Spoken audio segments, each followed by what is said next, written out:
Hello, everybody. This is Professor Valentin Rivera speaking again. I will be explaining part of the grammatical components for Unit 2A, but please remember that this is a collaborative effort with Dr. Maria Teresa de Paoli in order to bring this course fully asynchronous to you. The course we're talking about here is Spanish 531, Professional Spanish, with a focus on health and human services. Concerning the topics that we are going to be covering, we have several ones for Unit 2A. However, we're going to start specifically with two, and that's the past participle, or pasado participio, and the present perfect, or presente perfecto. For you to be able to find further information to review these 2 points, I suggest that you check your book, specifically consult pages 115, 120, and 122. Let's start with el pasado participio, or past participle. It will be important that we first consider the following question: how to construct it, right? Okay, well, it's actually rather simple. We are gonna go ahead and drop the infinitive ending, that is AR, ER, IR, or in other words, AR, ER, IR. And afterwards, we're going to add ado for those AR verbs and ido for those ER, IR verbs, as we're going to see right here. So we have here some examples. So as you can see, tocar, if we drop the infinitive, that is AR, it's going to become tocado by adding precisely ado, right? Because it's an AR verb. Parecer, once we drop ER, right? The infinitive, we are going to come up with parecido. And herir, right? IR, once we drop it, we're going to end up with herido. We're going to see some examples. Almacenar, to storage. We follow the rule, right? We're going to get almacenado. Agradecer, once we drop the ending or the infinitive, we're going to end up with agradecido, grateful. And last but not least, for construir, once we drop it, we're going to be able to build the past participle as follows: construido. So basically, storaged, grateful, built. Now, what is the use of this grammatical point in particular, where it actually has two? One of them is to function as an adjective, and the second one is to help us construct the present perfect. For now, we are going to simply focus on the first use, and that's working. Is going to work the past participle as an adjective. We have formerly carried out a review on gender, number, and agreement. I suggest you go back to the grammatical tutorials, focus on these points. You can find them if you go back, if you revisit Unit 1A, in order to have a little bit of a reminder as to how adjectives work. Now, we do know that they are words that are used in order to provide some sort of description. A description of what? Of a noun, right? Now, let's keep that in mind. That is the past participle working as an adjective, correct? So we're going to take our first verb, almacenar, as provided in the previous slide, correct? So almacenar, to storage, almacenado, storaged, and right? Here I see the past participle reflected. Let's use it in a sentence to appreciate its function as an adjective. Okay, so right here, el medicamento, right? So the medicine, in general terms, the medication rather, El medicamento está almacenado en el consultorio. That is, the medication is stored at the doctor's office. All right, so it's important here. I'm going to identify medicamento because it's the noun. Remember, almacenado right here is working as an adjective. And for that reason, it is important that it matches the gender and the number of the noun that it's describing. In this case, will be medicamento, the medication, which in Spanish happens to be a masculine noun. All right, so since it is masculine, I can verify it right here. It ends with an O. Therefore, I have el artículo el. Again, if you need a review on articles, gender and number, please revisit Unit 1A. You will find there different videos in which this point is revisited. And the adjective needs to match these parameters. That is, the adjective needs to reflect that it is describing a noun which happens to be masculine and which is in the singular form, all right? Therefore, almacenado. Now, let's look at this other sentence. It's a very similar sentence, but instead of medication, we're going with medicines. In Spanish, medicine, it's actually feminine, right? Since we're talking about more than one, it's going to be in this plural form. That's why I have medicinas, right? And therefore, this is why I have las. It's matching the article. It's reflecting the fact that it is matching the parameters of the noun, that it's being in its plural form, therefore las, and its feminine form, therefore las. All right, so the adjective can be no different, should be no different, must be no different. And for that reason, it's going to match precisely these parameters. That is, it's going to be, we're going to find it in its plural form and feminine representation. Las medicinas están almacenadas en el consultorio. In here, therefore, although it is the same word, it is the same adjective, each of them are matching the parameters or the characteristics of the noun that it is describing. So as you can see, it is very important then. And this is also reflecting the fact that it's matching the first use, that is working as an adjective. Agradecer, agradecido. Very similarly, los pacientes están agradecidos con las enfermeras. They are grateful. The patients are grateful with the nurses. Construido. La carretera fue construida por el ingeniero. The road, which happens to be feminine in Spanish, and obviously singular, was built. Construida, feminine, singular, by the engineer. As opposed to the hospital is built close to the rehab clinic. El hospital, in which case is singular, masculine, right? We no longer need construida, but rather construido, precisely because it's reflecting those two characteristics. All right. Now, although we went over the way to build the past participle, it is important to remember that in Spanish, we're going to have several irregular verbs when it comes to the past participle.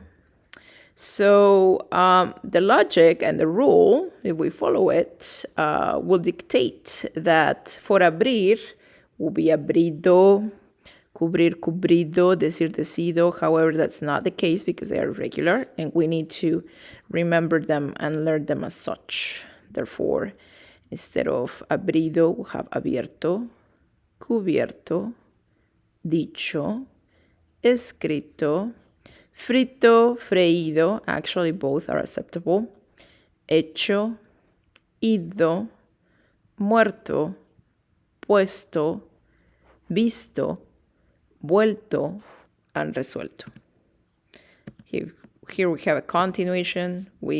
Several of the irregular verbs that we saw in the previous slide are right here, such as abierto. We have some other ones that were not covered. This is just a summary. The only difference is that the ones that I previously showed are probably the top or most common irregular verbs. That doesn't mean that they are the only ones. So as you can see here, devolver, devuelto, right? Escribir, escrito, which are two of the examples that are not presented in the previous slide. So again, let's remember them and learn them in this way. Present perfect. When it comes to the present perfect, there's going to be an association with past participle, all right? But for now, let's focus on it as a whole. All right, so a little bit of a review. Present perfect, yes, is going to combine the present tense of one verb, haber, every single time with a past participle, okay? If you recall, when we went over the uses of past participle, we said that the first one was to work as an adjective, but the second one was to construct the present perfect. And this is precisely the point where we're going to review that. So when we form the present perfect, it's important to know that we are going to absolutely need two verbs every single time. One of those two verbs is very predictable because it is the same one. It's going to be repeated over and over again. That verb is haber. The other verb could be any action, okay, that you can think of or have the need to use. Let's look at it. We have here an example. No he reparado la bicicleta todavía. That's equivalent in English of I haven't repaired the bicycle yet. Okay? E is coming from haber. So as you can see, present perfect in English also exists. And they have the exact same uses and they're built in the same way. The only difference is going to be that instead of have, we're going to use haber instead of have. And again, any other verb after that. ¿Qué trabajos has tenido? What jobs have you had? So let's review then how we build or form the present perfect. As I said, we're always going to have the same verb, the first one, and that's going to be haber in its different conjugations. Yo, he, tú, has, él, ella, usted, ha. Nosotros hemos, vosotros habéis. Remember that the vosotros form is common in Spain, however, not in Latin America or the US. It's just for you to know. Ustedes, ellos, ellas, han. So we have here the equivalent of haber. Now, what we're going to notice after that is here is where I'm going to observe a difference in the conjugation. When it comes to the following verb, which can be any given verb, in this case is hablar, we're going to notice that the ending is the exact same one. Hablado, hablado, hablado, hablado, hablado, hablado. That is, this is the past participle. All right, so in that sense, if we compare it to English, it's very similar. Have spoken. You have spoken. He has spoken. But as we can see, the pattern is the exact same one. We have spoken, spoken, spoken, spoken everywhere. All right, so hablado, that is very much an example of the past participle. It does not change. Now, notice this, because when we talk about adjectives and how the past participle can be used as an adjective, we did see the need for it to change and to match the noun, the properties. Is it feminine? Is it masculine? Is it singular? Is it plural? That is not going to be the case with the past participle. It will always remain the same in its very basic form, reflecting either ado in the case of AR verbs or ido in the case of ER/IR verbs. All right, just like when we went over the past participle and when it came to its use as an adjective, we talk about not only its formation, right? We know it's simple, ado, AR verbs, ido, ER/IR verbs. But we also talk about some irregular verbs. Here's a little reminder. So we'll have, sorry. So this is still just some examples, but the following slide does reflect very much those irregular verbs that I was talking about. So instead of resolver, right, we're not going to have here resolvido, but rather resuelto, abrir, abierto instead of abrido, decir dicho instead of decido, and so on and so forth. This is the list again. We have covered them. It's just a little reminder. When it comes to expressing negative statements, it is very important to remember that the word no is going to come before haber. For this reason, we have here, no he repartido las flores todavía. All right, I have not delivered the flowers yet. So different to English, right? We're going to see that no is placed before haber. If we compare it to English, we'll see it afterwards. I have not or I haven't. But in Spanish, it gotta come before haber. That's going to be very important. What's its use? When do we use the present perfect? Well, it's rather simple. We're going to focus here on two different uses. The first one is to talk about something you have experienced before, but you're not specifying when this took place or how many times it has happened. The second one is basically to express an action that has already started and is still developing right now as we speak in the present. We're going to see some sentences that do reflect the very first use. Okay, talk about something you have experienced. For instance, in my case, yo he visitado Europa antes. I have visited Europe before. I'm not saying when that happened. I'm not saying how many times it happened. In my case, I have visited Europe twice. Once in 2011, once in 2014. But that information is not here and it is not needed because we are very generally talking about our experiences. Nosotros hemos tomado clases de español. We have taken Spanish classes. I'm not specifying though how many courses I have completed or for how many years we have been studying Spanish.